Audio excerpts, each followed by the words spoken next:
از تقدیمات شهلا سیف‌الدین‌آور.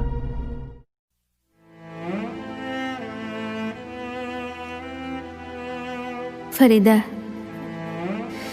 نفری که همیشه از دوستداری خویش نسبت پدر و مادر حرف میزند، نفری که والدانش را همیشه در جای اول میگذارد، نفری که خیلی خوشبخت است. امروز هم از محبت بزرگ قلب کوچکش نسبت مادر حرف میزنیم. ترانه بخشیده می شود از نام کل فرزندان به مادری بهتر از جانشان. مادر جان، امروز ما جگربندانت می خواهیم بهترین سخنها، بهترین وصفها، بهترین توصیفها و تبریکاتها رو برایت گوییم. چون تو برایمان همه هستی و زندگی.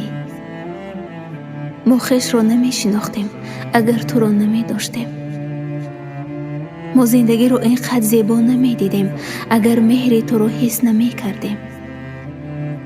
ما به خواسته هایمان نمی رسیدیم اگر دعایت رو نمی گرفتیم. پس واقعا خوشبختیم که تو رو داریم عزیز خاندان. قبلگاه ما فرزندان، هستی و امیدها، مادری بهتر از جان.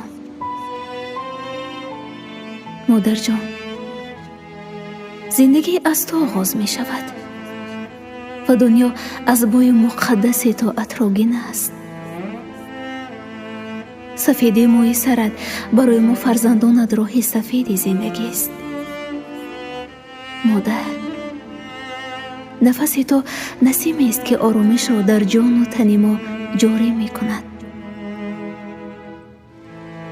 چهره نورانیت برای ما عزیز و مقدس و دست نوازشگری تو تسکین بخش ما در لحظه های دشوار زندگی است. زندگی با تو زیباست، آرزوهای ما با تو شیرین است. وجودمان با بودن تو می تپد و چشمانم با دیدن چهره نورانیت می درخشد. شهلا جان، من آن محبتی را که نسبت مادرم دارم نمی توانم به زبانش بیارم، چون بزرگ و بی‌بهاست. مادری من مهربان و غمخوار و خاکسار است. پس چگونه این را وصف کنم؟ زیر لبخند میگوید فریده: مادر، بارها و بارها شده است حالتی که خواستم سخت آغوشت گیرم، دستانت را ببوسم، سر به زانویت گذارم و بگویم مادر جان دوستت می‌دارم. اما نمیدانم چرا این جرأت را پیدا کرده نتوانستم. مادری بزرگ و خاکسارم، چه قلب پاک و بی‌غباری داری. اما وزنی زندگی بر دوش تو بود، اما باری حرف نزدی از خستگیت، از عذابت.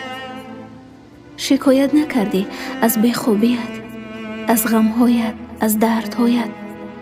همیشه به ما شکر کردن را آموختی، بزرگی و خاکساری را آموختی، درس زندگی را آموختی.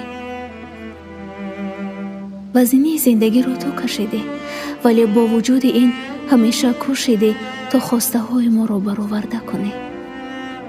واقعا بزرگی مادر جان. تو این زندگی هیچگاه نگذاشتی که از نداشته های ما شکایت کنیم، نگذاشتی که رنج کشیم، نگذاشتی که غم بینیم. با وجود آنه که سختی ها رو مال خودت کردی تا لبخند ها رو هدیه ما سازی. ابتدا و هر کار بزرگ از بزرگی توست. بزرگی تو رو آغاز هست و انجام نی. هر یک طور مویت رو می پرستیم، زیرا موی چون شب سیاه و روی چون سپیدت برای به کمال رسیدن ما فرزندان سپید گشته و дар рухсораҳои гули садбаргат ожангҳо падид омаданд. тамоми умр баҳри пешравию саодатмандии рӯзгори мо кӯшиш кардӣ ва ба зиндагии мо шукӯҳу шаҳомат бахшидӣ. баъзан аз бузургшавии худ ғамгин мешавам, чун туро пиртар мебинам. модарҷон, ту қаҳрамони зиндагии манӣ, ту ҳастиву буду набуди манӣ, ту умеди ягонаи зиндагии манӣ. ту ба мо муҳаббат додӣ, ишқ омӯхтӣ, меҳру шодиву ҳастӣ бахшидӣ.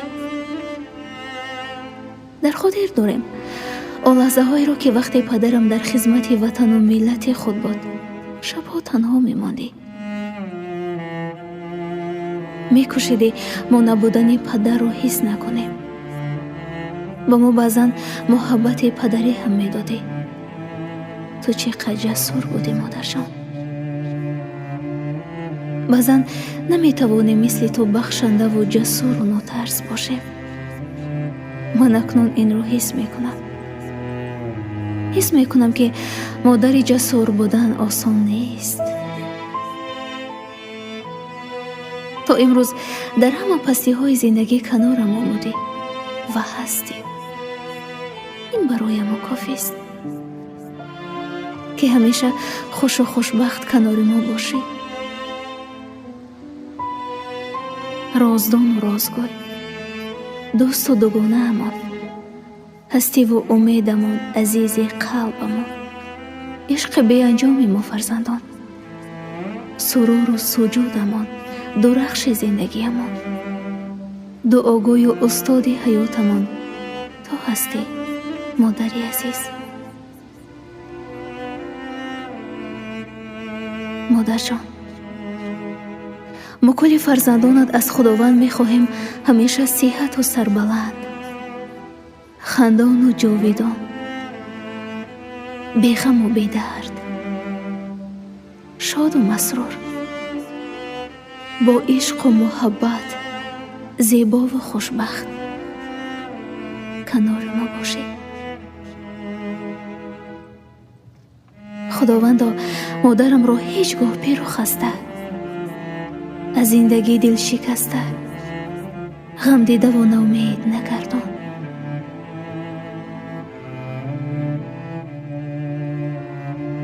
ҳамеша нигаҳбонаш бошу беҳтарин лаҳзаҳоро ҳадияаш гардон.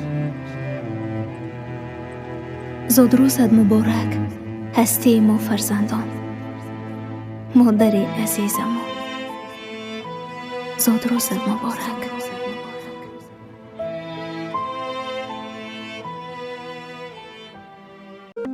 беҳтарин таронаи қиссаҳо дар портали Шаҳло Сайфиддинова